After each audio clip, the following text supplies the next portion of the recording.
ভাই, ভাই, অন্তরকে কারা যেন মারছে। অন্তর যে আমার লোক এটা পুরো ভার্সিটি জানে। তারপরে ওকে মারার সাহস পায় কোথা থেকে? কার এত বড় সাহস? ভাই, মাথা ঠান্ডা করে চলেন, নয়তো ওরা অন্তরকে শেষ করে দিবে। কি করার, চলে আসে ভার্সিটির পেছনে বটগাছের ওখানে।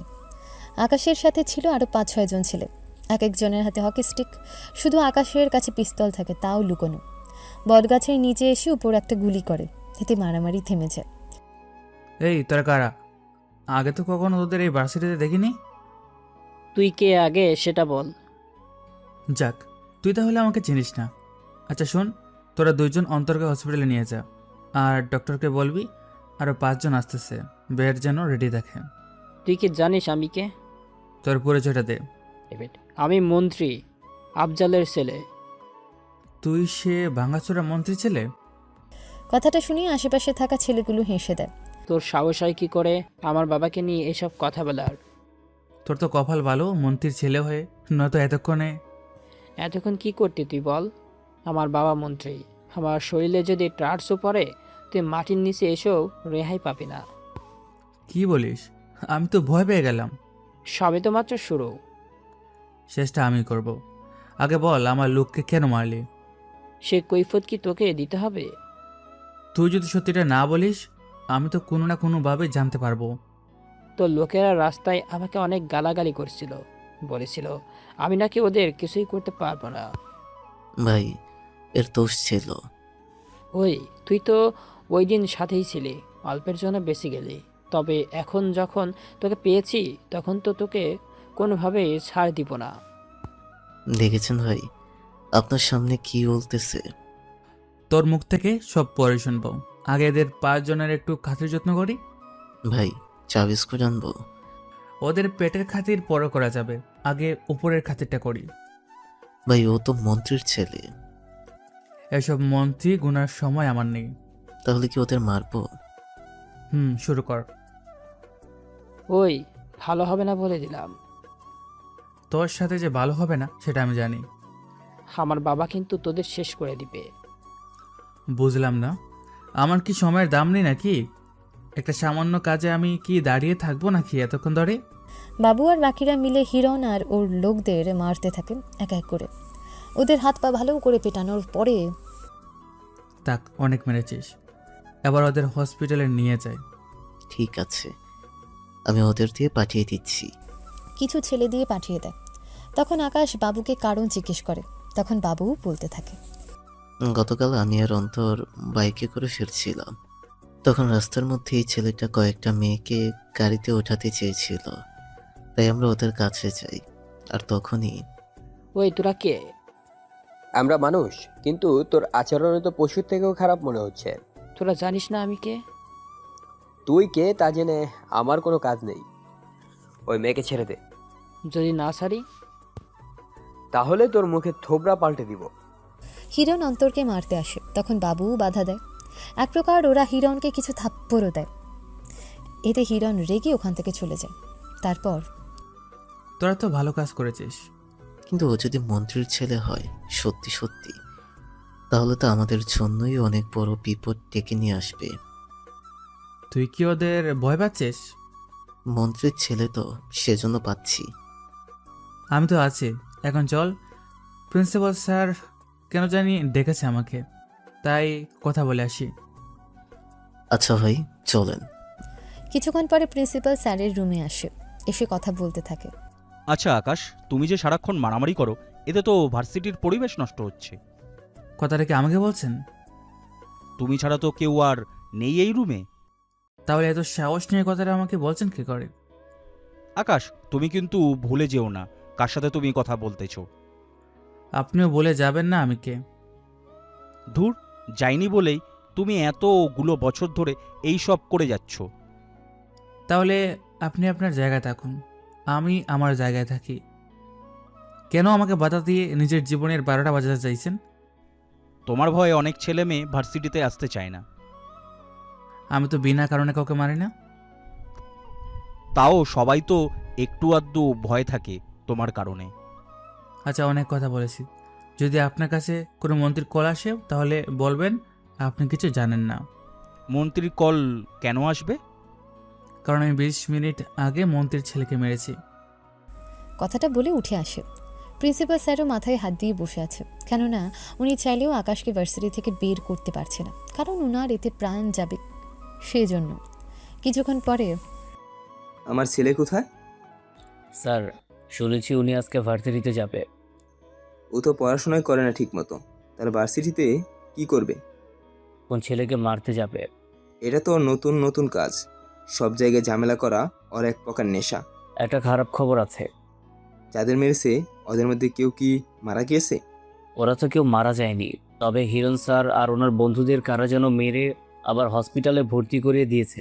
হারামজাদা, এতক্ষণ ধরে কেন বলিসনি এই কথাটা? আমি তোমায় জানতে পেলাম।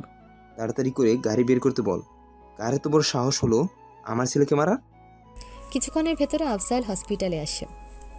এসে তার ছেলের শরীরে ব্যান্ডেজ দেখার পর, ডক্টর, আমার ছেলের কি হয়েছে?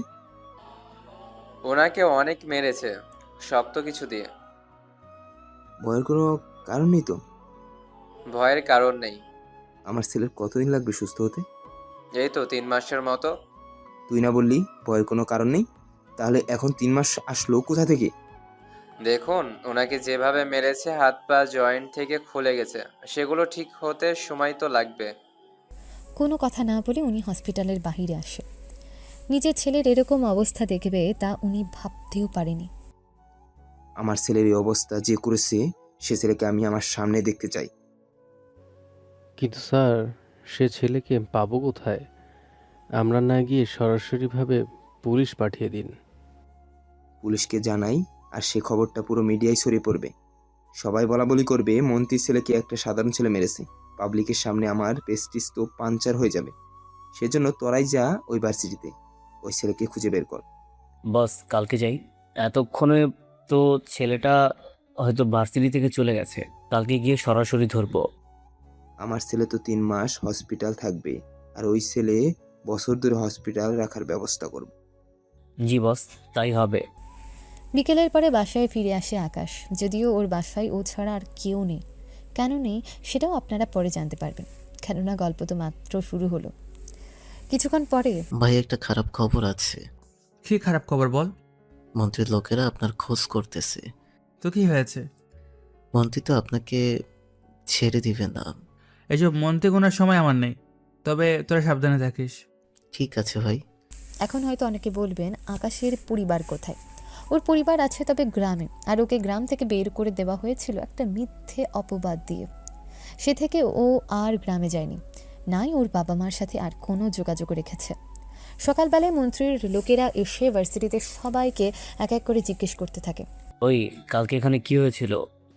আমরা কিছু জানি না। ওই জানিস না মানে? সত্যি বলছি, আমরা কিছু জানি না। আমি জানি কাল কি হয়েছিল। তাহলে চুপ করে আছিস কেন? বল তাড়াতাড়ি করে। আমি যে বলবো এতে আমার কী লাভ হবে শুনি? তোর কি লাভ চাই বল। আপাতত আমার ছেলে পেলেদের জন্য 2 লাখ দিলেই হবে। এতগুলো টাকা? দিলে দাও, না দিলে নাই। আমি ছাড়া ওর বিরুদ্ধে ওনাকে মুখ খোলার সাহস পাবে না। বেশি বাড়াবাড়ি করলে তোকেও এখানে মেরে দিয়ে যাব, বুঝতে পারলি? আমাকে মারলে মন্ত্রীর ছেলেকে যে মেরেছে তার খবর তোমরা কখনো পাবে না। মন্ত্রীর লোকেরা বাধ্য হয়ে টাকা দিয়ে দেয়। টাকা আশিক ওর লোকদের দিয়ে দেয়। ওর নাম আকাশ। ভার্সিটির 70% ছেলে মেয়ে থেকে শুরু করে সবাই ওকে ভয় পায়। তুই কি ভয় পাস না? আমিও পাই।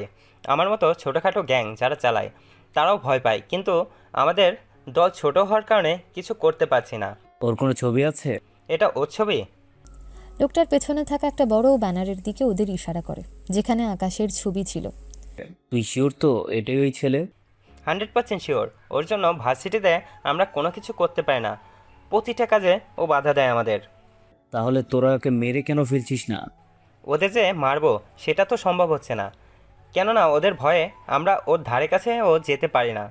এখন তোরা যে আমাদের ওর নাম বলে দিলি, ও যদি জানতে পারে তখন তো তোদেরই মেরে ফেলবে। সে সময় কি ওরা পাবে বলুন? তার আগে তো আপনারা ওর খেলা শেষ করে দিবেন। এটা ঠিক বলেছিস। তা ওকে পাবো কোথায়? কিছুক্ষণ পরে একটা টমটম নিয়ে দেখবেন আসতেছে। ওই তোরা তৈরি থাক। 30 মিনিট পরে একটা বাইক নিয়ে ভার্সিটিতে আসে। যারাই দেখে তারাই ওকে সালাম দিতে থাকে। বাইক রেখে ভেতরে আসে, তখনই মন্ত্রীর লোকেরা সামনে এসে দাঁড়ায়।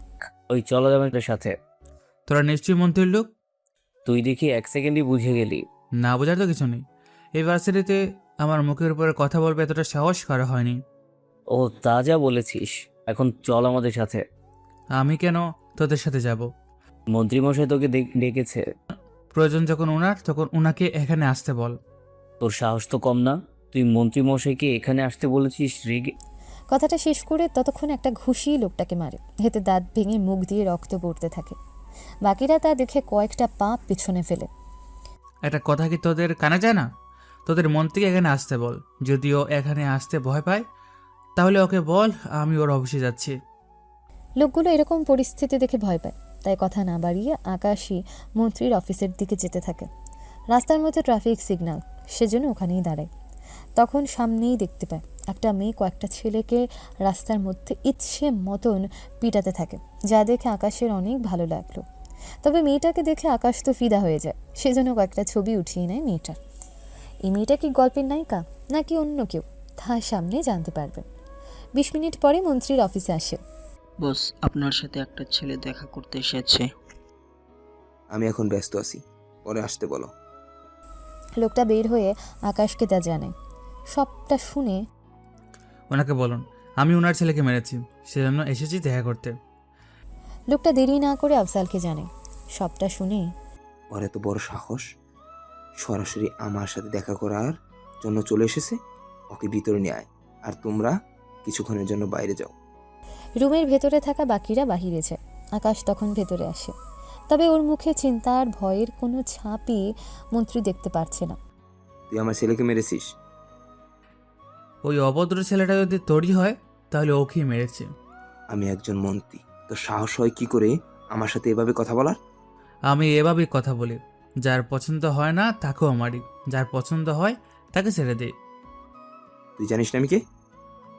জেনেছি বলেই তো মেরেছি তোর ছেলেকে। যদি তোর পরিচয় না দিত তাহলে কম মারতাম। একজন মন্ত্রীর সাথে এরকম খারাপ ব্যবহার করার কারণে তোর কি হাল করব তা তুই বুঝতেও পারবি না। যদি তোকে ভয় পেতাম তাহলে তোর অবশ্যই আমি কখনোই আসতাম না। তোর আমি কি হাল করব তা তুই নিজেও জানতেও পারবি না। কি করবি তুই? তোর কি হাল করব তা তুই এখন বুঝতে পারবি। কে আছিস? ওকে আমার বাগান বাড়িতে নিয়ে যা, আমি কিছুক্ষণ পর আসতেছি। আফজালের লোকেরা ধরতে আসে, ওদের ওখানেই মারতে থাকে। মন্ত্রীর লোকেরা একে একে মার খেয়ে পড়ে আছে। ভেতরের টেবিল পুরো ভেঙে ফেলে। তোর কি মনে হয় তোর মতো একটা মন্ত্রী বইয়ে আমি বাসায় বসে থাকবো? তুই কিন্তু জানিস না আমি তোর কি ক্ষতি করতে পারি। দেখি না তুই আমার কি ক্ষতি করতে পারিস। পুলিশ কি চলে এসেছে? কথাটা বলার পরেই কিছু পুলিশ রুমে ঢুকে যায়। ওরা আকাশকে চারদিক থেকে আটকে রাখে। জি স্যার, এই ওকে নিয়ে চল। নিয়ে আসা হয় থানায়, এনে লকআপের ভেতর ঢুকিয়ে রাখে। কিছুক্ষণ পরে ইরা আসে ওখানে, তবে ইরার মূল পরিচয় আপনারা পরে জানতে পারবেন। ওই ছেলেটাকে? ম্যাম, আপনি কি ওকে চেনেন? আমি কি করে চিনবো? মন্ত্রীর অফিসে ঢোকে তার লোকদের মেরেছে, আবার গতকাল মন্ত্রীর ছেলেকেও মেরেছে। মন্ত্রী তো বলেছে ওকে ইচ্ছে মতো মারতে। ওকে মারার জন্য লাঠি তৈরি করতেছি। যাই করো না কেন সাবধানে করবে। তাছাড়া ওর নামে মামলা না হওয়া পর্যন্ত ওকে মারলে তোমারই ক্ষতি হবে। বুঝতে পেরেছি। ইরা ওখান থেকে চলে যায়। ওইদিকে বাবু আকাশের গ্রেফতার হওয়ার ব্যাপারটা জেনে যায়। তখন আশিক বাবুর কাছে আসে। কিরে, তোর ভাই তো এখনো জেলে বলে হাসতে থাকে। বাবু তাও চুপ করে আছে। কিরে, চুপ করে আছিস কেন? বেশিক্ষণ ওরা ভাইকে আটকে রাখতে পারবে না। তুই কি জানিস না মন্ত্রী নিজে প্রেস করছে? সেখানে তোর ভাই কি হবে তাও নিজেও জানে না। দাঁড়া, তোর হাসি আমি বের করতেছি। ফোন করে আবিরকে কল দেয়। আবির যখন শুনতে পায় কথাটা, 10 মিনিটের ভেতরে ভাইকে আমি ছাড়িয়ে আনবো। ঠিক আছে ভাই। তুই কাকে কল দিয়েছিস? যাকেই কল দিই না কেন, কিছুক্ষণ পরে ভাই যখন ফিরে আসবে তখন বুঝতে পারবি। ওইদিকে আবির লোকজন নিয়ে বেরিয়ে পড়ে থানায়।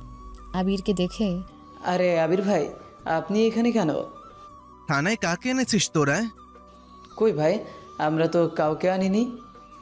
যদি না এনে থাকিস তাহলে কি শুধু শুধু আমার কাছে কল এসেছে? হতে পারে কেউ আপনাকে ভুল তথ্য দিয়েছে। আমাকে দেখে কি তোর গাধা মনে হয়? আজকে যাদের নিয়ে আসা হয়েছে তাদের কোথায় রেখেছিস? আপনি চলুন, আমি আপনাকে দেখাচ্ছি। অফিসার আরও 2 জনের সাথে আকাশকেও দেখায়। আকাশকে দেখে লকআপে গুলি করে তালা ভেঙে ভেতরে এসে আকাশের পা ধরে রাখে। ভাই বিশ্বাস করুন, আমি আগে জানতাম না আপনাকে এরা ধরে এনেছে। বাবু কল না করলে তো জানতেই পারতাম না আমি কোনোভাবে। কি হয়েছে, আপনি কি ওনাকে চেনেন? আবির কিছু বলতে যাবে, আকাশ থামিয়ে দেয়। আমার লেট হয়ে যাচ্ছে, তুই এদিকটা সামলে চলে যা। ঠিক আছে ভাই, আপনি যান। ওই শালা সাইডে সর তাড়াতাড়ি। অফিসার সাইডে চলে যায়। আকাশ বের হয়ে যায়। আবির অফিসারকে বলে, ভাইকে এখানে ধরে আনার কারণ কি? মন্ত্রীর অফিসে গিয়ে ওনাকে মেরেছে, সাথে মন্ত্রীর ছেলেকেও। দাঁড়া, মন্ত্রীকে এখানে আসতে বলি। 15 মিনিটে মন্ত্রী চলে আসে। এসে আবিরের সামনে ভয়েই দাঁড়াতে পারছে না।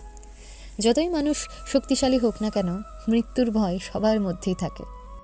ভাই, আপনি আমাকে কল দিলেন, কতটা সৌভাগ্য আমার, আপনাকে সরাসরি দেখতে পারবো।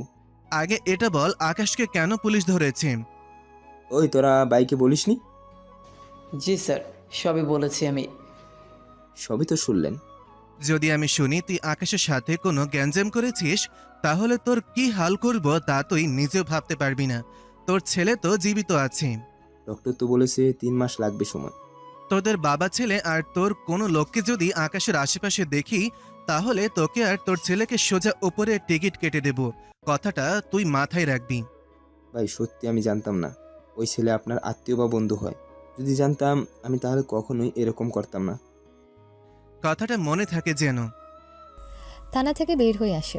এখন হয়তো অনেকে বুঝতে পারছে না আবির কে, কি ওর পরিচয়, আর ওকে মন্ত্রী পর্যন্ত কেন এত ভয় পাচ্ছে। তবে চিন্তা করবেন না, সব কিছুই জানতে পারবেন আস্তে আস্তে। থানা থেকে আকাশ ভার্সিটিতে আসে। ওখানে আশিক দেখা মাত্রই পালিয়ে যায়। ওকে পালাতে কেন দিলি? ও না বললে তো জানতেই পারতাম না। এদিকে আর কোনো অসুবিধা হয়নি তো? আপনি না থাকায় অনেকেই এই অল্প সময়ে ভালোই চান্স পেয়েছে। ওই সুযোগটা ওদের আর দেওয়া যাবে না। ঠিক আছে ভাই, চলুন। ওরা পুরো ভার্সিটি ঘুরতে থাকে। মেয়েরা দেখে অবাকই হয়, কেননা এত তাড়াতাড়ি যে জেল থেকে বেরিয়ে আসতে পারবে তা ওরা বুঝতে পারেনি। কিছুক্ষণ পরে প্রিন্সিপাল আসে আকাশের কাছে। আকাশ, তোমার সাথে আমার কিছু কথা ছিল। জি স্যার, বলুন। কয়েকদিন পরেই ভার্সিটিতে অনুষ্ঠান আছে। সেটা তো জানি। বলছিলাম কি, অনুষ্ঠানে অনেক বাইরের ছেলে আসবে ঝামেলা করার জন্য। আপনি কোনো চিন্তা করবেন না, বাইরে কেউ এসে ঝামেলা করে এখান থেকে পালিয়ে যাবে বা ঝামেলা করবে এরকম কোনো সুযোগ তো আমি ওদের দেব না। এইটুকু তোমাকে বলার ছিল। এরপর আকাশ ওর কাজ করতে থাকে।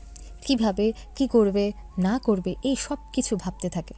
সবটা চিন্তা ভাবনা করা হয়ে এলে কয়েকটা দিন পরে সব কিছু ভালো করে খেয়াল রাখতে হবে। ভাই, আপনি কোনো চিন্তা করবেন না, আমরা সবকিছু ভালোভাবেই দেখে নেব। ঠিক আছে। অনুষ্ঠান শুরু হয়। ওই অনুষ্ঠানে ইরাও আসে। যদিও আকাশ ইরা দুজনেই দুজনকে চিনে না ঠিক মতন, নাই আগে ওদের কখনো দেখা হয়েছিল। একটু পরে অনুষ্ঠান শুরু হয়। সব কিছু ঠিক আছে তো? জি, সবকিছু ঠিক আছে। আমি একটু ওই দিক থেকে আসতেছি। ওখানে যাওয়ার পর হঠাৎ ইরার দিকে তাকিয়ে আকাশ নিজেই ফিদা হয়েছে। হ্যাঁ, দৃষ্টিতে তাকিয়ে আছে, কিন্তু ইরা সেটা বুঝতেও পারেনি। সেই জন্য আকাশ, তুমি এইখানে? আমার কি এখানে আসা বারণ আছে?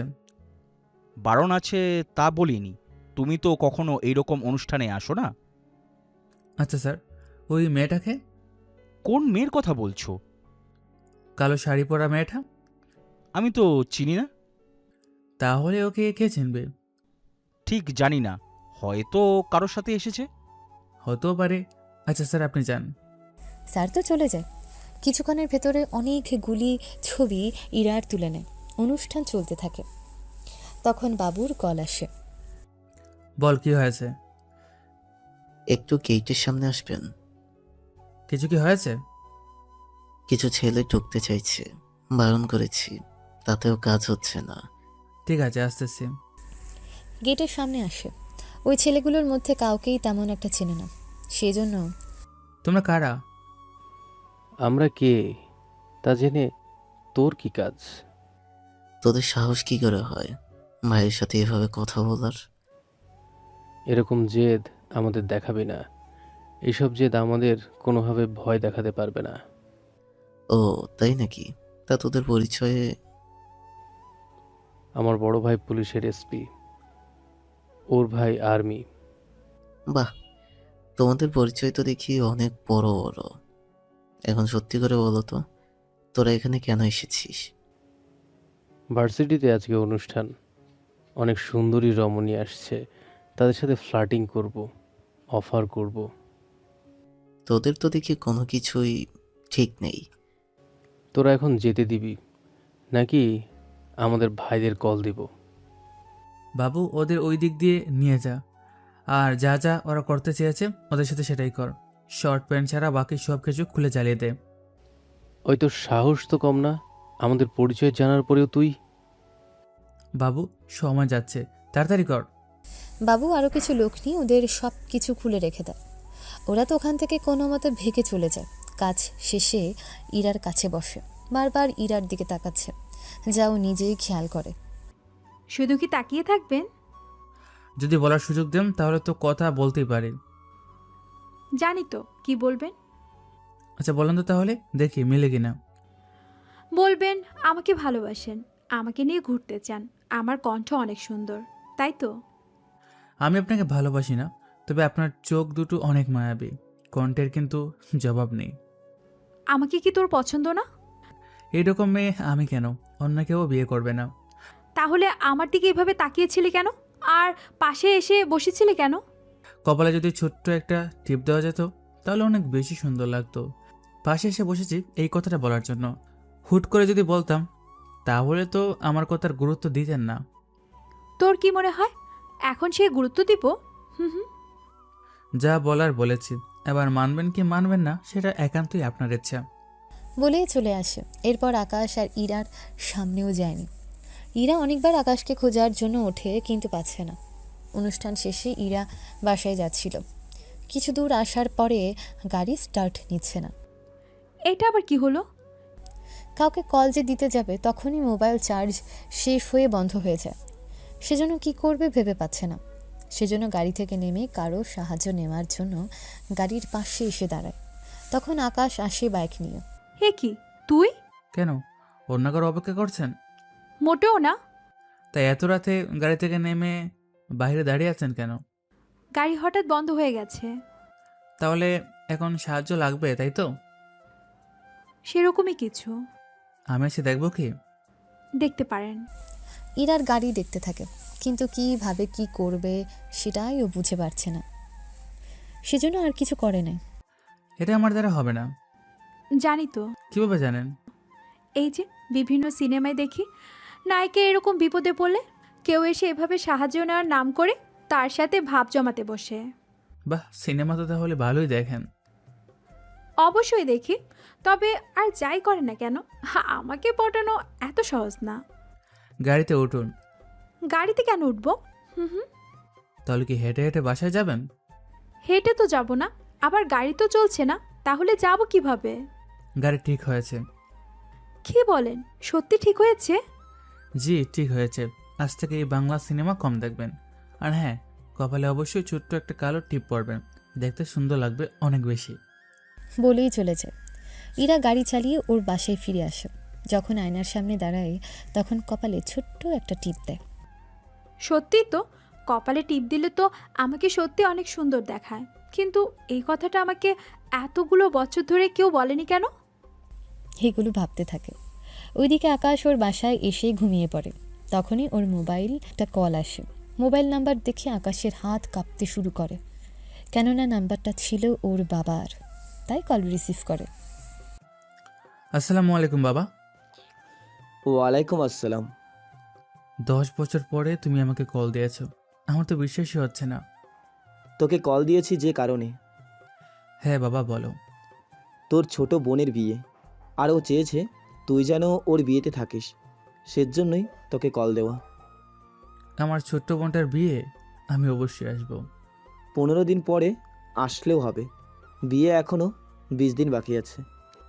আমি অবশ্যই আসবো বাবা, আমার ছোট বোনের বিয়ে বলে কথা। কল কেটে দেয়। আকাশের তো আনন্দের কোনো সীমা নেই, কেননা 10 বছর পরেও নিজের বাড়িতে যেতে পারবে।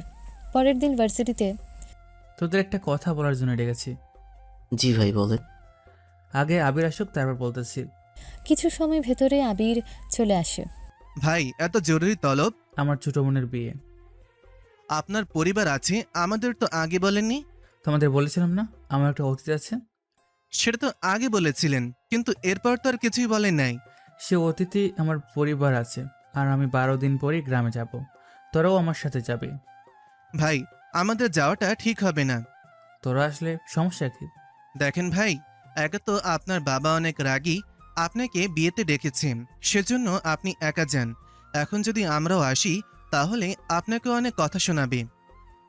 আরে যদি বলি, তখন সেটা দেখা যাবে। তাছাড়া ভাই, সবাই যদি চলে যায় এই গ্যাংকে কে সামলাবে? আমরা চলে গেলে আসিফ তো সুযোগ বুঝে ঝামেলা শুরু করে দেবে।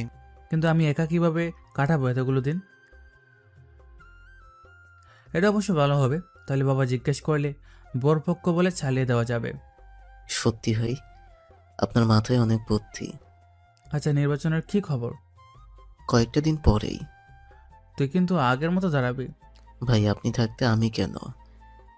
দেখ, অন্তর তো এখন হসপিটালে, ওর পক্ষে দাঁড়ানো সম্ভব না, সেজন্য তুই দাঁড়াবি। তারপরেও ভাই, একটু একটু হয়তো করেই। কি বলদ নাকি? ভাই যেখানে তোকে দাঁড়াতে বলেছে সেখানে তুই কিনা ভয় পাচ্ছিস? তাহলে ভাই আপনি দাঁড়ান। আবির বর্তমানে যে কাজে যে দিক সামলাচ্ছে, ওকে সেদিকে থাকা ভালো। ভাই, আপনি কিন্তু একদম ঠিক বলেছেন। কিন্তু অন্তর যদি পরে আমার উপরে। আর আমি তো আছি। তাছাড়া অন্তর কি আমার মুখের উপরে কথা বলবে নাকি?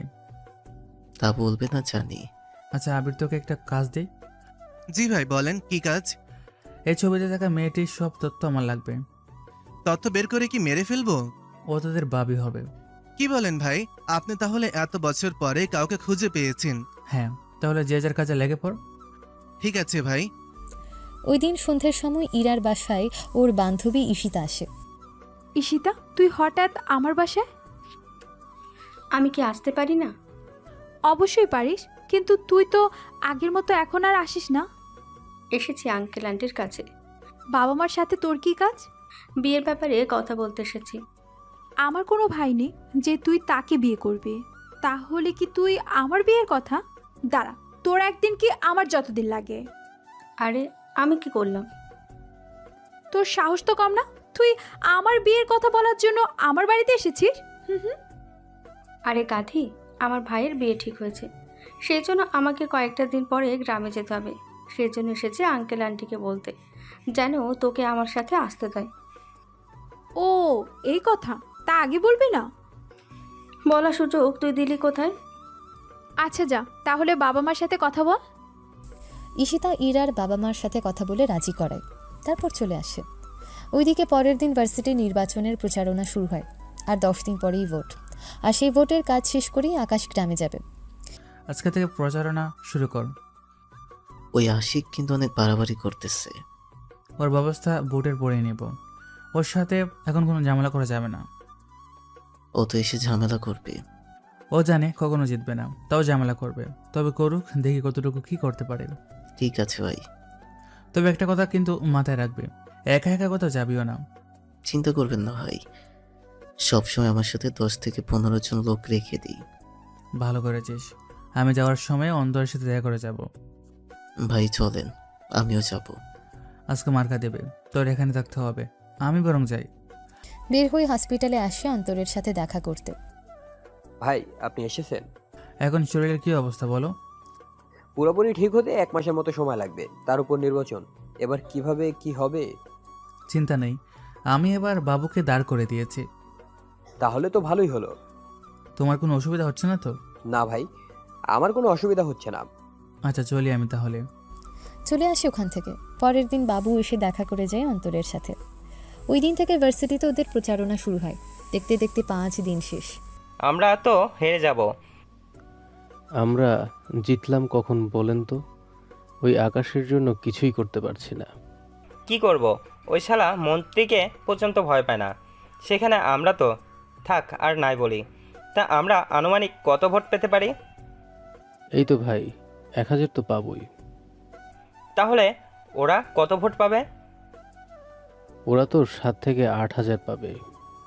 এই 1000 ভোটে জিতবো কীভাবে? তার উপর আরও অনেকে দাঁড়িয়েছে। ভাই আমরা যে হারবো এটা তো নিশ্চিত, কিন্তু বাবুকে কিভাবে হারানো যায় সেটা তো আমাদের ভাবতে হবে। ওকে কিভাবে হারাবো বল? ওর সামনে আছে আকাশ, ওই শালা তো কাউকে ভয় পায় না। কিন্তু বস এখন তাহলে কি করবেন? কি করবো জানি না, তবে একটা কাজ করলে কেমন হয়? কি কাজ বস? আকাশের চোখে বাবুকে খারাপ বানিয়ে দেয়, তাহলে তো হয়। সেটা কিভাবে সম্ভব হবে? ওই সব তোরা আমার উপরে ছেড়ে দে। কি করার, ওরা নিজেদের মতো করে প্ল্যান করতে থাকে। 2 দিন পরে বাবু বটগাছের নিচে আসে। তখন এ কি, তুই এখানে কেন? এসেছি তোর ভালোর জন্য। আমার ভালো কবে থেকে তুই দেখলি? দেখ, যদিও তোরা আমাকে দেখতে পারিস না, তাও আমি চাই না তোর কোনো ক্ষতি হোক। যা বলে স্পষ্ট করে বল। আকাশ তোর সাথে গেম খেলতেছে। কিরকম গেম? তোকে ভোটে জিতিয়ে ও তোকে দিয়ে পুরো ভার্সিটি রাজত্ব করাবে। সেখানে দোষের কি আছে? উনি ছাড়া তো আমাকে কেউ ভোটও দিবে না। আরে তুমি বুঝতেছো না, যদি নির্বাচনে পাশ করে ওর কথা মতো কেন চলবে বলো তো? আমি এত বছর ধরে ওর আর কথা মতো চলে এসেছি, আর সামনেও চলবো। আকাশের পালিত কুত্তা তোরা। ওই শালা, একদম বাজে কথা বলবি না, নয়তো তোকে এখানেই মেরে ফেলবো, বলে দিলাম। তুই কি ভেবেছিস তোর এই হুমকি শুনে আমি ভয় পাবো? ভাগ্য ভালো এখানে হয়নি, যদি থাকতো তোর কি যে হাল করতো তা তুই নিজেও জানিস না। ও থাকলে তো তোর সাথে দেখা করতে আসতাম না। তাহলে তোর কথা শেষ হয়ে থাকলে এখন আসতে পারিস। ভেবে দেখ, যত টাকা চাইবি পাবি, শুধু তুই নিজের নামটা সরিয়ে নে। মোটেও না ভাই, যা বলছে তাই করবো। তা উনি যদি তোকে মরে যাওয়ার জন্য বলে তাহলে কি তাই করবি? দরকার হলে তাই করাবো।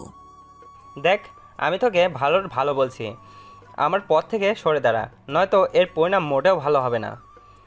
তুই কি ভয় দেখাচ্ছিস নাকি সরাসরি ট্রেড দিচ্ছিস? তোর কাছে যা মনে হয়, তবে এখন থেকে সাবধান থাকিস, বলা তো যায় না কখন কি হয়ে যায়। আসিফ চলে যায়। বাবু পুরো ব্যাপারটা আকাশকে জানায়। তোকে না বলেছি একা একা কোথাও যাবি না? তো আমাকে বললো কি দরকারি কথা আছে, তারপরে এইসব বললো। আচ্ছা নির্বাচন যাক, তারপর আমি ওর একটা ব্যবস্থা করব। পরের দিন বাবুকে নিয়ে আকাশ বের হয় ভোটের জন্য। সব ক্লাসে বলতে থাকে। তখন ভাই আপনি কোনো চিন্তা করবেন না, আপনি নিজেই যখন বাবু ভাইকে দাঁড় করিয়েছেন তখন আমরা ওনাকেই ভোট দেব। আমরা আপনাকে বিশ্বাস করি, সেই জন্যই আমরা অন্তত এটা জানি আপনি আর যাই করেন না কেন আমাদের খারাপটা চাইবেন না। ভাইয়া আপনি যেভাবে পাশে দাঁড়ান সেই হিসেবে আপনার কথা সবাই শুনতে বাধ্য ভাইয়া। তাহলে আমরাই জিতবো, এটা ধরে নিতে পারি তো? অবশ্যই ভাইয়া, আপনি আমাদের জন্য অনেক কিছু করেছেন। আপনার জন্য ভার্সিটিতে কেউ কোনো মেয়েকে ইপটিজিং করার সাহস পায় না।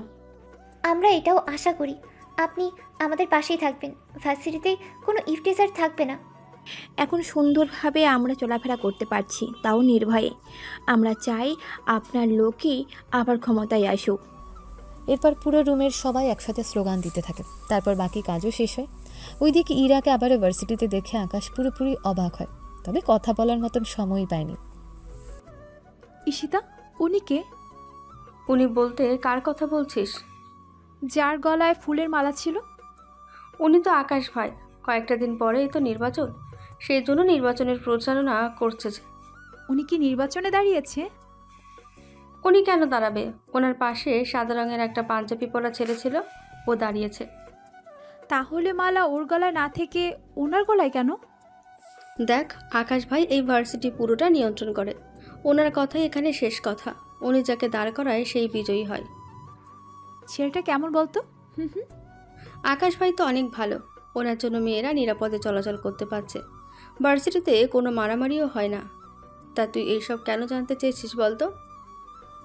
আরে এমনিতে, তাছাড়া ভার্সিটির কোনো ছেলে এতটা ভালো হতে পারে তা জানা ছিল না। একটা সত্যি কথা বলবো কি তোকে? তুই কি ওনাকে পছন্দ করিস? শুধু আমি কেন, এই ভার্সিটিতে থাকা 70% মেয়ে ওনাকে পছন্দ করে। পছন্দ করারই কথা, উনি তো দেখতে মোটেও খারাপ না। তবে কোনো মেয়ে ভয়ে বলার সাহস পাচ্ছে না। আচ্ছা চল, তোকে আমার কিছু বান্ধবীর সাথে পরিচয় করে দিই, কেননা ওরাও যাবে আমাদের সাথে। তাহলে তো আগে থেকে পরিচয় থাকলে ভালোই হবে। চল। ওর বান্ধবীদের কাছে আসে, তারপর এক এক করে পরিচয় করিয়ে দেয়। ও রিমি, ও সিমি, আর ও হিমি। তোদের সাথে পরিচয় করে দিই, ও আমার একমাত্র বেস্ট ফ্রেন্ড ইরা। এরপর ওরা নিজেদের মধ্যে কথা বলতে থাকে। নির্বাচনী ওরা নিজেরাই অনেক খুশি ওদের সাথে কথা বলার পর। বাহ, সব মেয়েই দেখি ওই ছেলের অনেক বড় ফ্যান, অথচ আমি কি না কি ভেবেছিলাম। কি ভাবছো এত? তেমন কিছুই না। চলো ক্যান্টিনে যাই। আর ভয় পেও না, ভার্সিটিতে কোনো ছেলেই কাউকে ইপটিজিং তো দূরের কথা, র্যাগিং করার সাহস পাবে না। এরপর ওরা ক্যান্টিনে যায় খাবার খেতে আর আড্ডা দেওয়ার জন্য। আকাশ তোর কাজ করতে থাকে, তখনই কল আসে। কে বলছেন? ভাইয়া, আমি ঈশা বলতেছি। তুই কবে আসবি? এই তো আমি এই 5 দিন পরে আসবো। আসার সময় আমার পছন্দের জিনিসগুলো কিন্তু অবশ্যই নিয়ে আসবি। চিন্তা করিস না, সব কিছু নিয়ে আসবো আমি। তোর কি কি লাগবে আমাকে মেসেজ করে পাঠিয়ে দে, আমি সব নিয়ে আসবো। আমার বেশি কিছু লাগবে না, চকলেট আনলেই হবে, আর শুধু তুই আসলেই হবে। আচ্ছা, আমি সময় করে চলে আসবো। দেখতে দেখতে দিন যেতে থাকে। নির্বাচন চলে আসে। আজকে নির্বাচনের দিন, সেজন্য আকাশ পাঞ্জাবি পরে আসে। নিজের লোকদের নিয়ে পুরো ভার্সিটি ঘুরে ঘুরে দেখতে থাকে। ওই দিন বেশিরভাগ মেয়ে শাড়ি পরে আসে। সবাই আকাশের সাথে ছবি উঠাতে থাকে। তখন আমার কি সুযোগ হবে ছবি তোলার জন্য? কথাটা শুনে সবাই পেছনে তাকায়। তাকিয়ে অবাক হয়, কেননা ইরার শাড়ির রং আর আকাশের পাঞ্জাবি সেম রঙের। কিরে, তোর শাড়ি তো পুরোই মিলে গেল। ছবি তুললে সবাই ভেবে নেবে তোরা স্বামী স্ত্রী। কথাটা শুনে সব মেয়ে একটু হেসে দেয়। এতে ইরা লজ্জা পায় অনেকটা। ঠিক আছে, ছবি তুলুন। এভাবে সেলফি নিব না, সরাসরি ছবি নিব। আচ্ছা চলুন। আকাশকে নিয়ে বাগানে আসে। তারপর ঈশিতা ওদের ছবি তুলে দেয়। তাও 40টা ছবি উঠিয়ে নেয়। আরও তুলতে যাবে। দেখুন, এত ছবি তো আমি বছরও কারোর সাথে তুলে নাই। আর 10টা ছবি, একটু রোমাঞ্চকর মুড নিয়ে থাকবেন, যেন স্বামী স্ত্রী বুঝায়। কিন্তু আমরা তো স্বামী স্ত্রী না। যা বলেছি তাই করুন। কি করার, আরও কিছু উঠিয়ে দিয়ে চলে যায়। তখন ঈশিতা বলে, ব্যাপারটা কি বলতো, তুই এত রোমাঞ্চকর ছবি তুললি? এমনিতে ইচ্ছে হলো। আমি তো অন্য কোনো রহস্য পাচ্ছি। এরকম ছবি তো স্বামী স্ত্রীরা তোলে। আমি কোনো ছেলের সাথে ছবি তুলি না, কেন জানি ওর সাথে তুলতে ইচ্ছে হলো। আচ্ছা চল এখন। বিকেলে ভোটের কাজ শেষ হয়। এরপর ফলাফল দেয়, সেখানে বাবু বিজয়ী হয়। তারপর পুরো ভার্সিটি জুড়ে একটা আনন্দ মিছিল বের করে। ওখানে থাকা সবাইকে মিষ্টি খাওয়াতে থাকে, যা আকাশ আগেই রেডি করে রেখেছিল। উফ, যদি আকাশকে একবার জড়িয়ে ধরতে পারতাম। আমারও যে ইচ্ছে করে অনেক। তোমাদের সব ইচ্ছে এখানেই শেষ করো, কেননা ইরা সব কিছু করে নিয়েছে। কি করেছে? ছবি তুলে নিয়েছে। আরে ছবি তো আমরাও তুলেছি। সেটাই তো। আচ্ছা ঈশিতা, কবে যাচ্ছি আমরা? কাল বাদে পরের দিন। ওরা চলে যায়। আকাশ শপিং মলে আসে। ঈশার জন্য কিছু গহনা কিনে নেয়, সাথে অনেক চকলেট। তারপর সেগুলো নিয়ে রওনা দেয় ওর গ্রামে। রাত 12টায় গেটের সামনে ঈশিতা দাঁড়িয়ে আছে। আকাশকে দেখে জড়িয়ে ধরে কান্না করতে থাকে। এরপর একে একে আকাশের বাবা মা আসে। ওনারাও জড়িয়ে ধরে কান্না করে। ভাইয়া ভিতরে আয়। চলো তোমরা। ভেতরে আসে। আকাশের পছন্দের খাবার রান্না করা হয়েছে। আকাশের মা আকাশকে আর ঈশাকে খাইয়ে দিচ্ছে। তারপর ঈশার হাতে চকলেট দেয়, সাথে একটা গহনার বাক্স। ওয়াও, এটা কি আমার জন্য ভাইয়া? হ্যাঁ, এটা তোর জন্য। আর তোর বিয়ে আমি অনেক ধুমধামভাবে দেব। বাবাও তো সেম কথা বলছিল। অনেক রাত হয়েছে, এবার শুয়ে পড়। পরের দিন সকালবেলায় ডেকোরেশনের লোকের সাথে কথা বলে, কিভাবে কি কি করতে হবে সব কিছু বুঝিয়ে দেয় এক এক করে। দেখুন, যেভাবে বলেছেন সেভাবে করা যাবে, কিন্তু খরচ বেশি পড়বে। কত কি খরচ পড়বে বলুন? দেখুন, এভাবে সাজালে 50, আর খাবারের কাজ আপনাদের। তাহলে কাল থেকে চলে আসবেন। কিন্তু তুমি ওনার কি হও? আমি ওনার বড় ছেলে। তোমাকে এখন চিনতে পেরেছি আমি। আচ্ছা, তুমি কোনো চিন্তা করো না, কাল থেকে সাজানো শুরু করব। সবকিছু ম্যানেজ করে বিয়ের সব কিছু কিনে নিয়ে আসে। একে একে সব বাড়িতে এনে। এত বাজার কেন? বিয়ে বাড়ি দাওয়াত, বাজার তো হবে। সে না হয় বুঝলাম, কিন্তু কিন্তু কি? এত টাকা তুই কোথায় পেয়েছিস? আমি এতগুলো বছরে অনেক টাকা জমিয়েছি, তাছাড়া এইসব নিয়ে চিন্তা করো না। তোমাকে একটা কথা বলার ছিল। কি কথা বল? আমার কিছু বন্ধু যদি বিয়েতে আসে, তোমাদের কোনো অসুবিধা হবে না তো? ওরা আসলে তো ভালোই হয়। আচ্ছা, আমি ওদের তাহলে আসতে বলি। একে একে বাকি সব দিক সামলাতে থাকে, সাথে বাবুকে কল দিয়ে বলে দেয় ও যেন চলে আসে। তুই কোনো চিন্তা করিস না, আমি সময় মতো চলে আসবো। এদিকে খবর তো জানেন, এবার চলুন ঈশিতার থেকে ঘুরে আসি। তোরা এত লেট কেন করলি? কই লেট হলো? সেটাই তো, এখনো বিয়ের 4 দিন বাকি আছে।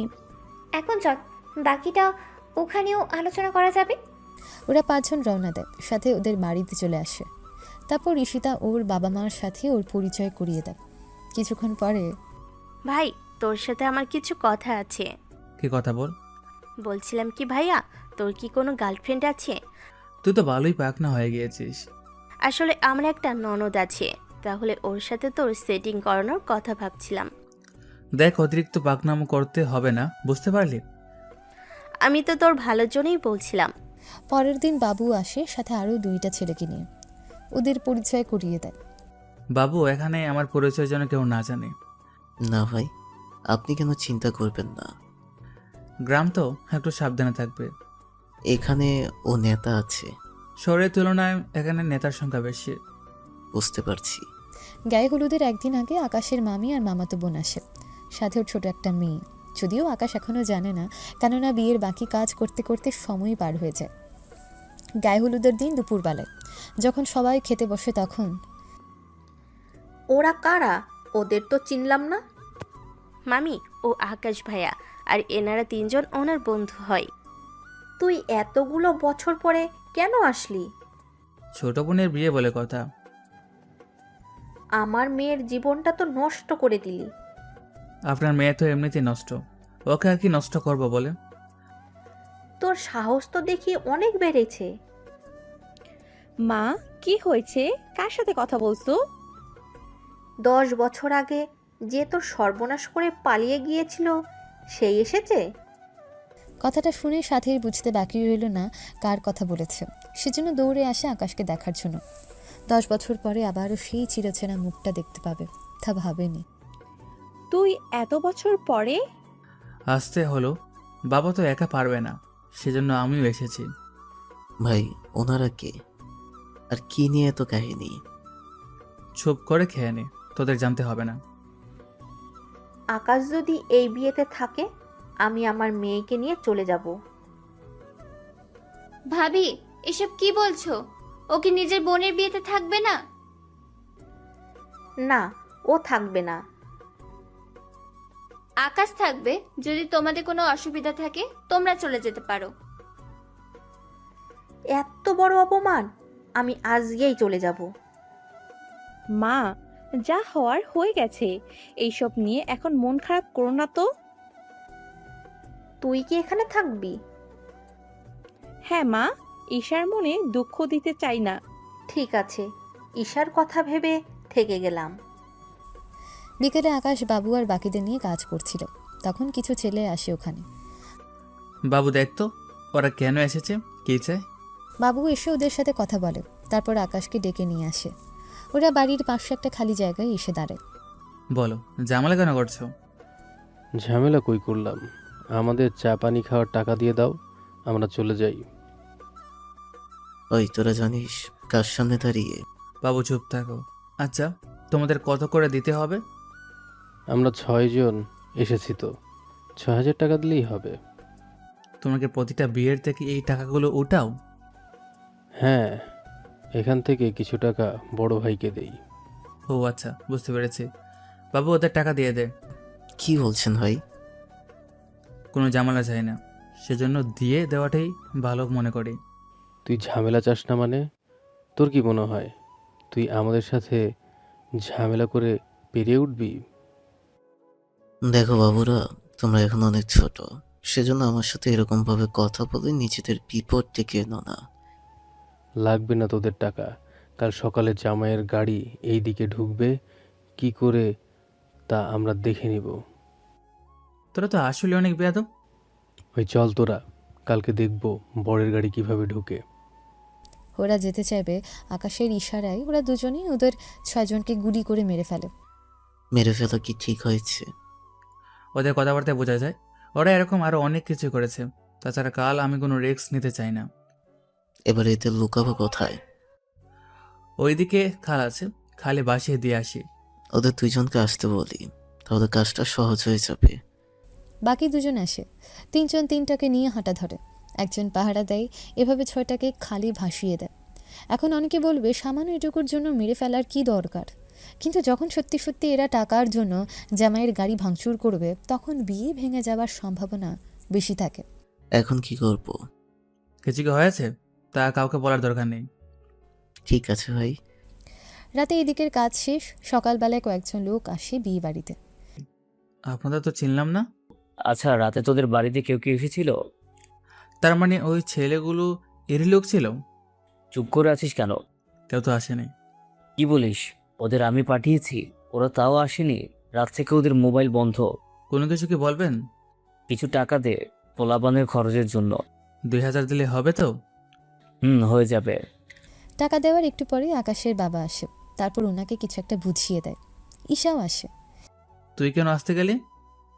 আজকে তো আমি চলে যাব, তোর সাথে আর তো দেখা হবে না।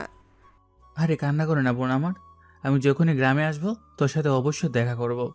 এখন যা রুমে। দুপুরের বরের গাড়ি থেকে একে একে ঈশিতা, ইরা, সিমি, হিমি, রিমি ওরা 5 জন নামে। গেইটে এসে আকাশ আর বাবুকে দেখে ওরা তো অবাক হয়। ভাইয়া, আপনি এখানে কেন? সত্যি ভাইয়া, আপনাকে এখানে দেখতে পারবো সত্যি আমরা ভাবতে পারিনি। ভাইয়া, আপনার সাথে কিন্তু অনেক গল্প করব। কিন্তু আপনি এখানে কেন? কি হয়েছে? গেটে এত ভিড় কেন? এভাবে ওদের 5 জনের চোখ যায় আকাশের উপরে। দেখেই তো। আরে আপনি এখানে? আমার ছোট বোনের বিয়ে, আমি থাকবো না তো কে থাকবে? কি বলেন, আপনার ছোট বোনও আছে? আরে বেয়াই, আমি আপনার একমাত্র বেয়ান। ঈশা তাহলে আপনার কথা বলেছিল? কি বলেছিল? এই তো ওর একটা ননদ আছে, এইটুকু বলেছে। ঈশিতের কথা বলছে, আমার কথা কি বলেনি? তোকে চিনলে তো তোর কথা বলবে। এটা অবশ্য ঠিক কথা। আচ্ছা, এখন ভেতরে কি আসবো? জি অবশ্যই আছেন।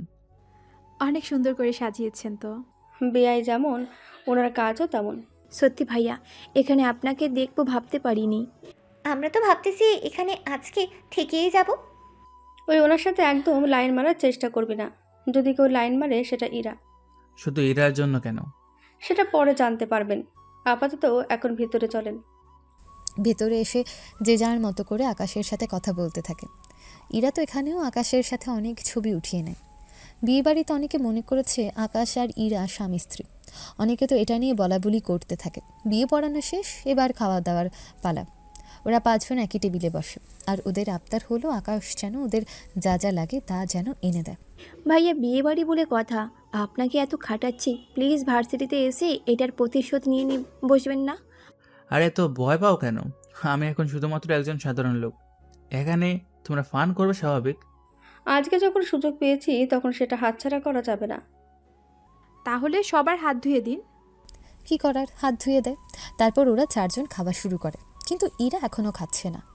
খাবার তো মজা হয়েছে, তাহলে তুই খাচ্ছিস না কেন? আমাকে খাইয়ে দিন।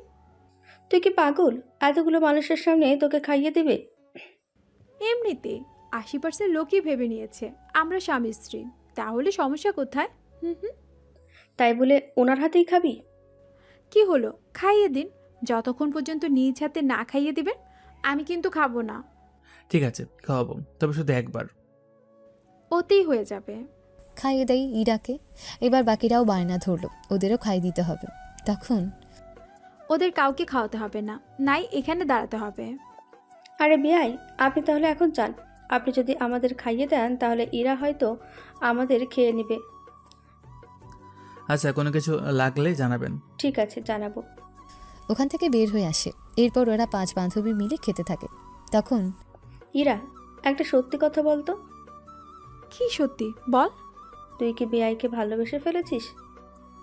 সত্যি বলতে পছন্দ করি কিছুটা, কিন্তু পুরোপুরি ভালোবাসি এমনটা এখনো তৈরি হয়নি। কিন্তু তোর সাথে তো ভাইয়ার কখনো দেখাও হতো না, তারপরও কিভাবে কি হতো? তোরা যে হাতে ওনার প্রশংসা করতি এতেই তো অনেক কিছু বোঝা যেত। বা শুধু প্রশংসা করতে এত দূর? যাক, ভালোই হলো। ঈশিতাও চেয়েছিল লাইন মারার জন্য, কিন্তু ওনার ভয়ে মুখ ফুটে বলতেও পারেনি। এখন আর বলা লাগবে না, আগে তো বেআই আর বেআইন হয়, আবার ভার্সিটিতে এই সম্পর্ক ধরে ওর সাথে লাইন মারা শুরু করে দিস না। সে সুযোগ থাকলেও তোর জন্য যে পাবো না সেটা আমি জানি। তাছাড়া আমার পুরো পরিবার শহরে চলে আসবে। তাহলে তো ভালোই হবে। অনেক ভালো হবে। এদের আকাশ ভাইও তোর বোনকে দেখতে পারবে। এখন খাওয়া শেষ কর। খাওয়া শেষ হয়, তারপর বিদায় দেওয়ার পালা। ঈশা তো কান্না করতে থাকে, যদিও এটা সব মেয়েরাই করে। কিছুক্ষণের মধ্যে ঈশাকে নিয়ে বরপক্ষ চলে যায়। তারপর ওরা যাওয়ার পর বাবা মা, তোমাদের সাথে আমার কিছু কথা আছে। কি কথা বল? ঈশার তো কয়েকদিন পরই ওর শ্বশুরবাড়ির লোকেরা ওকে নিয়ে শহরে উঠে যাবে। শহরে চলে গেলে তো ওর সাথে দেখা হবে না ঠিক মতো। আমি চেয়েছি আমি তোমাদের শহরে নিয়ে যাব, গ্রামে আর তোমাদের থাকতে হবে না। কিন্তু গ্রামে এত কিছু কার কাছে রেখে যাব? মামি আর সাথী, ওনাদের বাড়িতে থাকতে দাও। আমি শুনেছি ওই বাড়িতে এরা শান্তিতে থাকতে পারছে না। ওরা কি রাজি হবে? রাজি হবে, কথা বলে দেখো। রাতে সবাই বসে আছে, তখন আকাশ ওর মামি আর সাথীকে কথাটা বলে। আমার মেয়ের সর্বনাশ করে এখন এই বাড়িতে থাকতে দেওয়ার মানে কি? প্রথমত আমি সাথীর কোনো ক্ষতি করিনি। সাথী ওই দিন যা কিছু করেছে আমাকে পাওয়ার জন্য করেছে। বললেই কি বিশ্বাস করব নাকি? সাথী এখন তো তোর মাকে সত্যিটা বলে দে। মা, আকাশ যা বলছে সবই সত্য। কিসের সত্যি? পুরোটা আমাকে বল। ওই দিন আমি পরীক্ষা শেষ করার পরে তুমি আমাকে এই বাড়িতে পাঠিয়েছিলে, তোমার কি মনে আছে? এই বাড়িতে পাঠানোর পরেই তো সমস্যাটা শুরু হলো। আমি যখন বাড়িতে এসে 2টা দিন থাকলাম তখন ভাইকে কেন জানি আমার অনেক ভালো লাগতো, সেই জন্য ভাইয়ার সাথে রুমে এসে আড্ডা দিতাম। ঠিক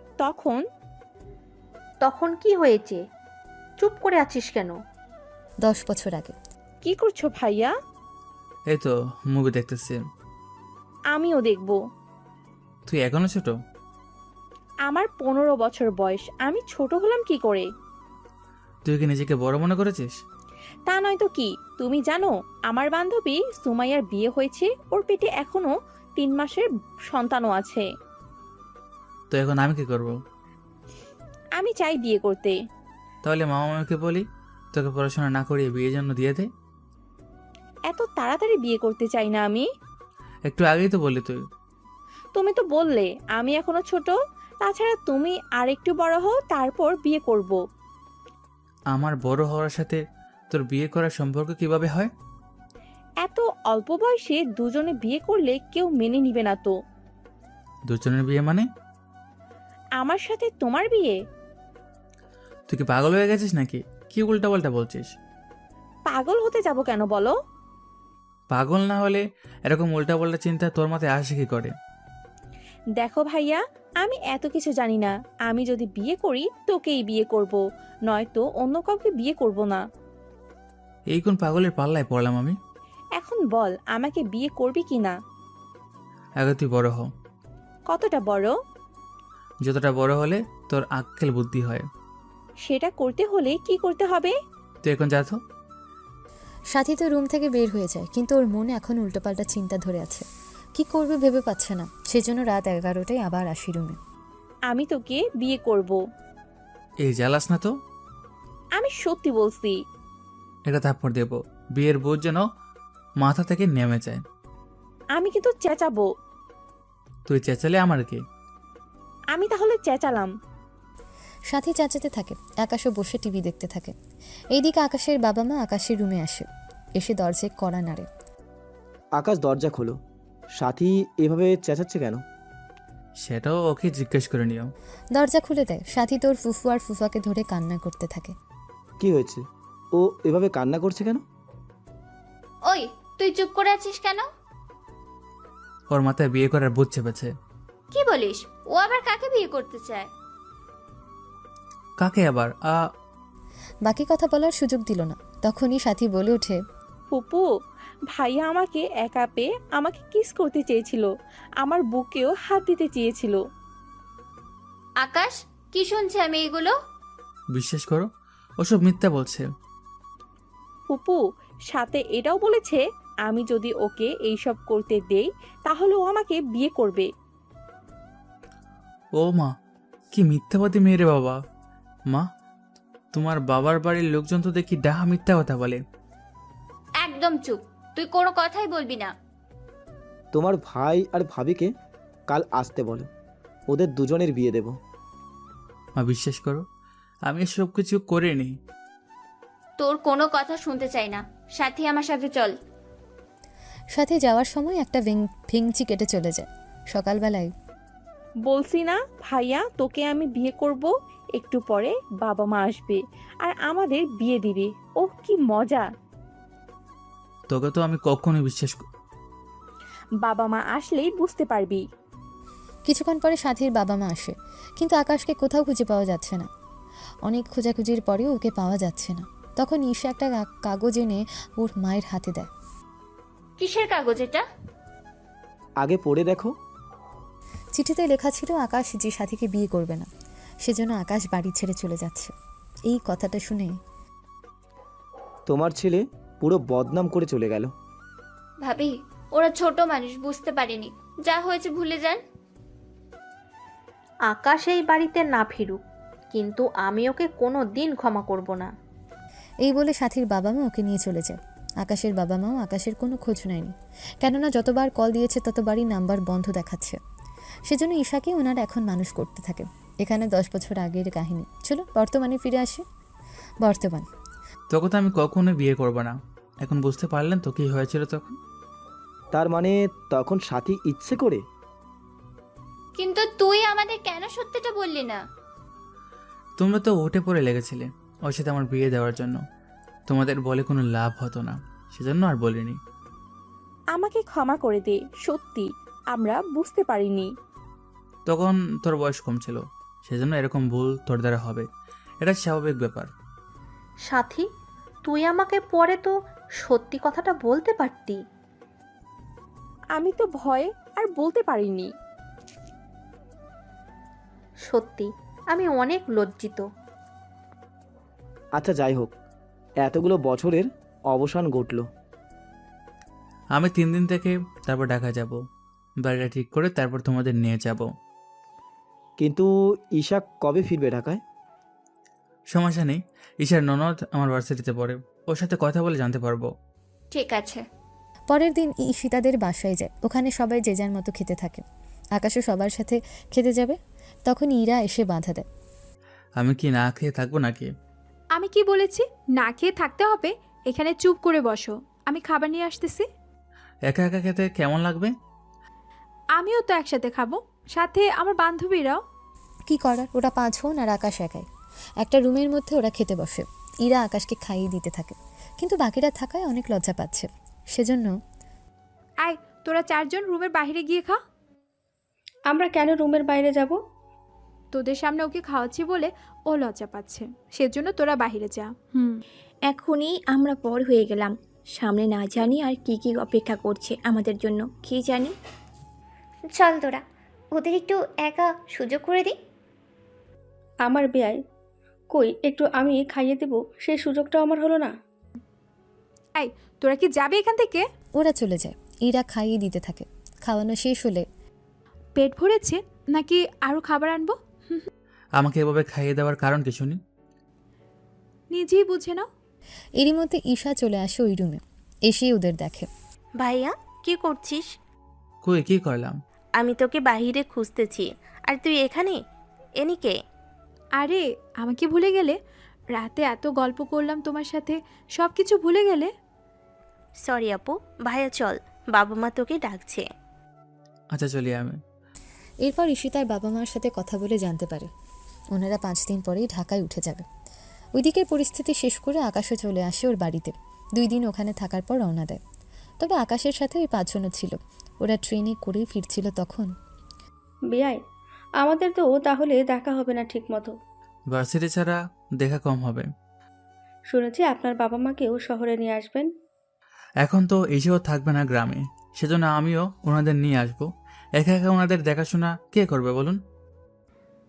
শহরে আসলে আমি না হয় ওনাদের দেখাশোনা করব। আপনি কেন আমার বাবা মাকে দেখাশোনা করবেন? এই হাতারাম দেখে কিচ্ছুই বোঝে না তোর। তুই এইসব কি বলছিস? ঠিকই তো বলেছি, এত বড় হয়েছে এখনো কোনো কিছুই বোঝে না ঠিক মতো। বেয়াই, ওর কথা কিছু মনে করবেন না। সাহস থাকলে আমাকে গুম করে দেখা। আকাশ তো বেচারা বুঝতে পারছে না ইরা ওকে নিয়ে এরকম কেন করছে। কয়েকটা ঘন্টা পরে ওরা শহরে আসে, তারপর যে যার বাসায় চলে যায় গাড়ি নিয়ে। বাসায় আসার পর আচ্ছা শোনো, বাবা মাকে নিয়ে আসতে হবে, সেজন্য বাড়িটা ঠিক করতে হবে। বাড়ি তো ঠিকই আছে, শুধু আপনি ফার্নিচার কিনে নিলেই হবে। এর বাইরে আমার মতে অন্য কিছু আর লাগবে না। তারপর আর কি, ফার্নিচার কিনতে যায়, ওখানে যা যা লাগবে সব কিছু নিয়ে আসে, তারপর পুরো বাড়িটা সাজিয়ে নেয়। এখানে 3 দিন কেটে যায়। ওইদিকে ঈশিতা, ঈশিতা, কি হয়েছে বল। আকাশ ভার্সিটিতে আসে না কেন? আরে ওর বাবা মা তো গ্রাম থেকে ফিরে আসবে, সেজন্য হয়তো বাসা ঠিক করছে। তাহলে তো ওকে সাহায্য করা দরকার। তুই কেন সাহায্য করতে যাবি? যা, যদি উল্টাপাল্টা ফার্নিচার কিনে আনে, সেগুলো যদি আমার পছন্দ না হয়? তুই দেখি আমাকে পাগল করে ছাড়বি। আচ্ছা, আমি নাম্বার নিয়ে তোকে পাঠাচ্ছি, তারপর তো যা ইচ্ছে তাই কর। আচ্ছা, তাড়াতাড়ি পাঠা তাহলে। নাম্বার নিয়ে আকাশকে কল দেয়। কল রিসিভ করে, কোথায় তুমি? আমি তো বাসায়, তা আপনি কে? আমি ইরা। চিনতে পারোনি কণ্ঠ শুনেও? এখন চিনলাম, তো বলুন কেন কল দিয়েছেন? তোমার বাসার ঠিকানা দাও আমাকে। আমার বাসার ঠিকানা দিয়ে আপনি কি করবেন? আমার কাছে কিছু বোম আছে, সেগুলো ফাটানোর জন্য ঠিকঠাক জায়গা খুঁজে পাচ্ছি না, তাই ভাবলাম তোমার বাসায় সেগুলো ফাটিয়ে দেখব কতটা কি হয়। ইরার এমন কথায় ভাবাচাকা খেয়ে যাওয়ার মতনই অবস্থা। ঠিকানা দেওয়ার পরে ইরা 20 মিনিটে চলে আসে। বাড়িটা মোটামুটি ঠিক আছে। ভেতরে এসে ফার্নিচার দেখতে পায়, যেগুলো পছন্দ হয়নি সেগুলো সরিয়ে নেয়। তারপর আকাশের রুমে আসে। আমার সাথে চলো। কোথায় যাব? মরতে যাব, যাবি? আচ্ছা চলুন। যেখান থেকে ফার্নিচারগুলো এনেছে সে দোকানে যায়, আরও কিছু ফার্নিচার কিনে আনে। তারপর সেগুলো রুমে সাজিয়ে নেয় নিজের মতো করে। এগুলো যাওয়ার সময় নিয়ে যাবেন। সে হিসেব করে বিল ওদের কাছে দিয়ে দেয়। এখন সব কিছু ঠিক আছে, তবে একটা কথা, এই রুমে ছেলে তো দূরের কথা, কোনো মেয়ে মানুষও আনা যাবে না। আরে আমি কেন মেয়ে মানুষ আনতে যাব? শুধু আমার ছোট ভাইরা আসে। আসলে বেডরুমে কাউকে আনা যাবে না। ওখানে আনলে সমস্যা কি? বিয়ের পরে আমি যখন ওই রুমে থাকবো, তখন আমার জামা, বিভিন্ন জিনিস এইদিক সেদিক থাকবে। সেগুলো যদি তোমার বন্ধুরা দেখে, তাহলে তো আমারই লজ্জায় পড়তে হবে। তাছাড়া তোমার বাবা মা আসবে, ওনারা কি বলবে যখন তোমার বন্ধুদের এভাবে বাসে আনবে? সেটা না হয় বুঝলাম, কিন্তু তুমি এই বাড়িতে কেন আসবে? তোমাকে আমি এমনিতেই হাদারাম বলি নাকি? রেগে ইরা বের হয়েছে। আকাশ এখনো বুঝতে পারছে না ঠিক কি হচ্ছে ওর সাথে।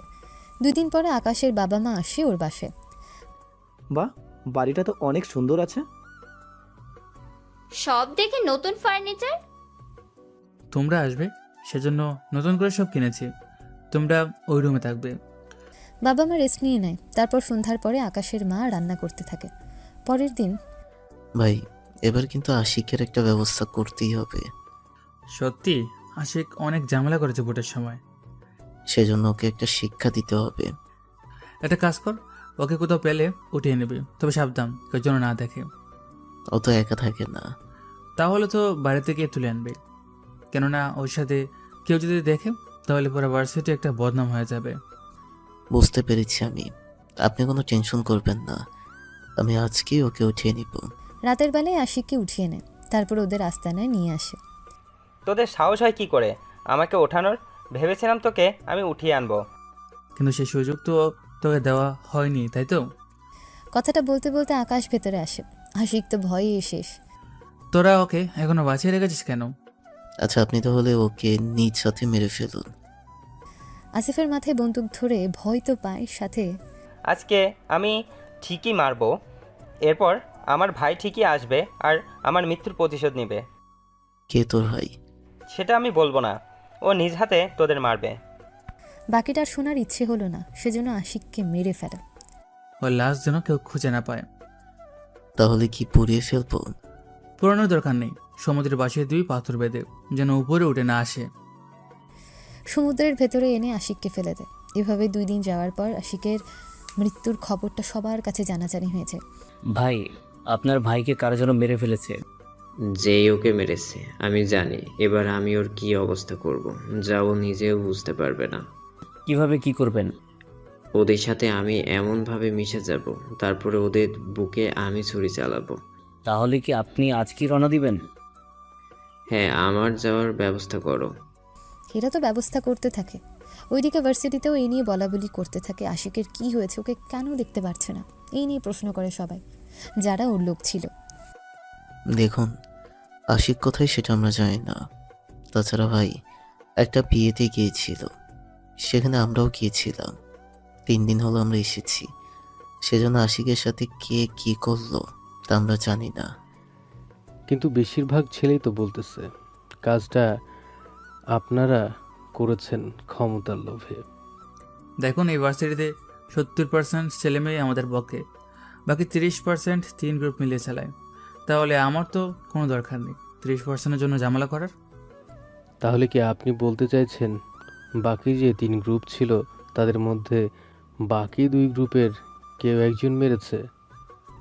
আমিও সেটাই মনে করি। আপনার একটা কথা ভাবুন, ওরা 3 গ্রুপ যদি 2 গ্রুপ মারা যায়, তাহলে একটা গ্রুপই তো 30% মালিক হয়ে যাবে। তাহলে তার ক্ষমতা বেশি হবে। তাহলে তো এখন বোঝা যাচ্ছে বাকি যে 2 গ্রুপ আছে তারা এখন নিজেদের মধ্যে মারামারি করে, যে কোনো একজন এই 30% নিতে চাইবে। আমার কাছে তো তেমনই মনে হয়। এবার ওরা মারামারি করলে সেটার দায়ভার তো আমি নেব না। বুঝতে পেরেছি আমরা। কথা শেষ হলে বাকিরা চলে যায়। তখন ঈশিতা, হিমি, রিমি, সিমি ওরা এসে আকাশের সাথে কথা বলতে থাকে। কালকে আমার পরিবার আসবে। তাহলে তো ভালোই হলো। পরের দিন ঈশিতার বাবা মা ভাই ভাবি শহরে আসে। ওরা রাতে আড্ডা দেওয়ার সময় ঈশিতা, ইরা আর আকাশের কথা ঈশাকে জানায়। তাহলে আমি কালকে বাবা মাকে নিয়ে ওনাদের বাড়িতে যাব, কিন্তু আমি তো এখানে কিছুই চিনি না। আরে আমি তো আছি। পরের দিন ঈশিতাকে নিয়ে ঈশা ওর বাবা মার কাছে আসে। তারপর ওনাদের সবটা বলে। সন্ধ্যার দিকে চলে আসি ইরার বাড়িতে। ইরা তো ওনাদের দেখে খুশিই হয়। তারপর ইরার বাবা মার সাথে কথা বলে বিয়ের দিন তারিখ ঠিক করে নেয়। আপনাদের কাছে একটাই অনুরোধ থাকবে, আকাশকে এখন কোনো কিছু জানাবেন না। ঠিক আছে আমার মিষ্টি ভাবি। এভাবে 2টা দিন যায়। ইরা তো আকাশের কাছাকাছি আঠার মতো লেগে থাকে, ভার্সিটি হোক বা বাইরে। সেজন্য আপনার কি লজ্জা করে না? লজ্জা কেন করবে? এভাবে যেখানে সেখানে গাগাসে বসলে লোকে কি বলবে? লোকে কি বললো না বললো তা জেনে আমার কি দরকার? দেখো, তুমি ভালো করে জানো আমি কোনো সাধারণ লোক না।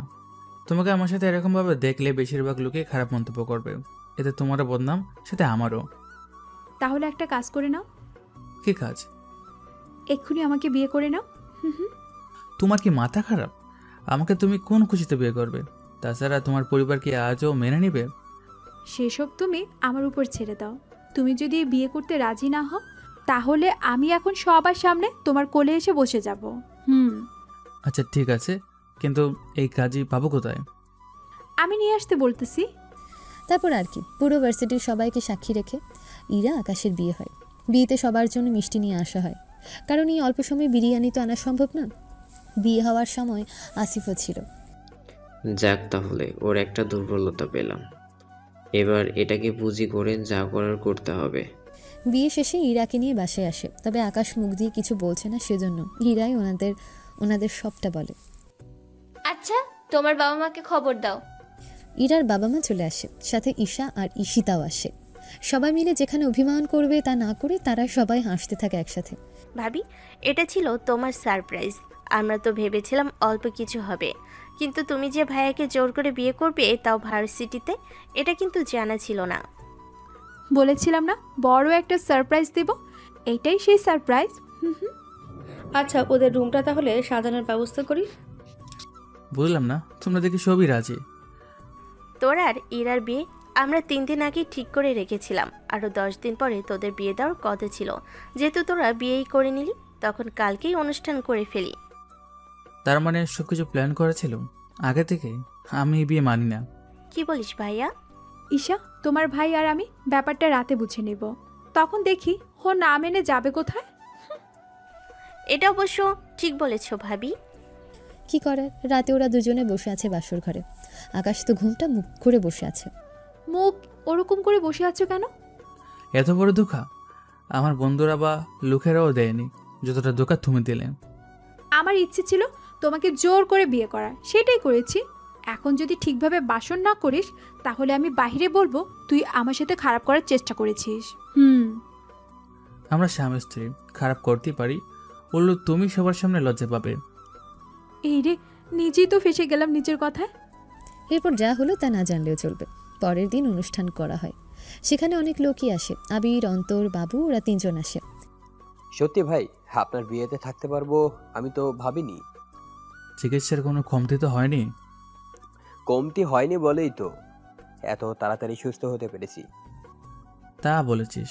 এখন তাহলে খাবার খেয়ে নেন তোরা সবাই। কিছুক্ষণ পরে খাবার খেয়ে ওরা আরও কিছুক্ষণ আড্ডা দিতে থাকে। ওখানে ঈশিতা, রিমি, হিমি, সিমি, ওরা ও বাবু, আবির আর অন্তরদের সাথে ভালোই আড্ডা দিতে থাকে। সেখানে ইরাও এসে হাজির হয়। সত্যি ভাবি, আপনি যে এত সাহস নিয়ে ভাইকে বিয়ে করবেন তা আমরা ভাবতেও পারিনি। কি করব? তোমাদের ভাই তো আমাকে ঠিকমতো পাত্তাই দিত না। শুধু আমাকে কেন, কাউকেই দিত না। সেই জন্যই ভাবলাম সময় বেশি গড়িয়ে যাওয়ার আগে যা করার করে নিতে হবে। এটা অবশ্য ঠিক বলেছেন ভাবি। আপনারা ভিতরে যান, ভাইয়ের সাথে কিছু কথা আছে আমাদের। ওরা ভেতরে চলে যায়। ওখানে আকাশ আসে। আরে দেওয়া কি শেষ? ভাই, আশিকের ভাই আসিফের খোঁজ তো পেয়েছি। ওকে তুলে নিয়ে বেঁধে রাখ, আমি সময় করে আসবো। আচ্ছা ভাই। ওরা তারও কিছু সময় আড্ডা দিয়ে চলে যায়। এখন মোটামুটি সবাই অনেক খুশি। তবে বড় কথা হলো আকাশের পরিচয় ইরাকে দেবো কিনা সেটাই ভাবছি আমি। যদি দিই তাহলে তো সমস্যা, সেজন্য না দেওয়াই ভালো। একটা দিন মোটামুটি ওটা ভালোই সময় কাটে। পরের দিন আবির কল দেওয়াতে চলে আসে আস্তানে। কি তুই তাহলে আশিকের ভাই? ভাই, আপনি ওকে চিনেন? ওই ভার্সিটির একজন নেতা, তাও অন্য একটা ভার্সিটির। কিন্তু ও নাকি আপনাকে চিনে না। ও তো আমাকে দেখেনি কখনো, সেজন্য চিনে না। তাছাড়া আমার সাইন করার জন্য ও নেতা হয়েছে। ভাই আমাকে ছেড়ে দিন, আমি কখনো আপনার ক্ষতি করব না। তোকে ছেড়ে দেওয়া মানে আমার পরিবারের ক্ষতি ডেকে আনা। না ভাই, কথা দিচ্ছি আমি এই শহর ছেড়ে চলে যাব। আবির, ছেড়ে দেবো কি? মোটেও ঠিক হবে না। এরকম ভাবে একজনকে ছেড়ে দিয়েছেন, পরে সে ঠিকই কিন্তু বদলা নিয়েছে। তাহলে এখন বলছিস ওকে মেরে ফেলার জন্য? হ্যাঁ ভাই, কারণ ওকে বাঁচিয়ে রাখলে আপনার পরিবারের জন্য ক্ষতি। বিশ্বাস করেন, আমি কোনো ক্ষতি আপনার করব না। যদি ক্ষতি করার ইচ্ছা না থাকতো তাহলে আমাকে ভার্সিটিতে এত ফলো করতে কেন? সেটা তো এমনি এমনি। আবির, ওকে মেরে ফেল। তোকে মরার আগে একটা কথা বলি, আমরা যারা আছি সবগুলোই কিন্তু গ্যাং, তবে যে সেই গ্যাং না, ভার্সিটির গ্যাং। এরপর 2টা গুলি আসিফের জীবন শেষ। এরই মধ্যে গল্পটা শেষ হলো।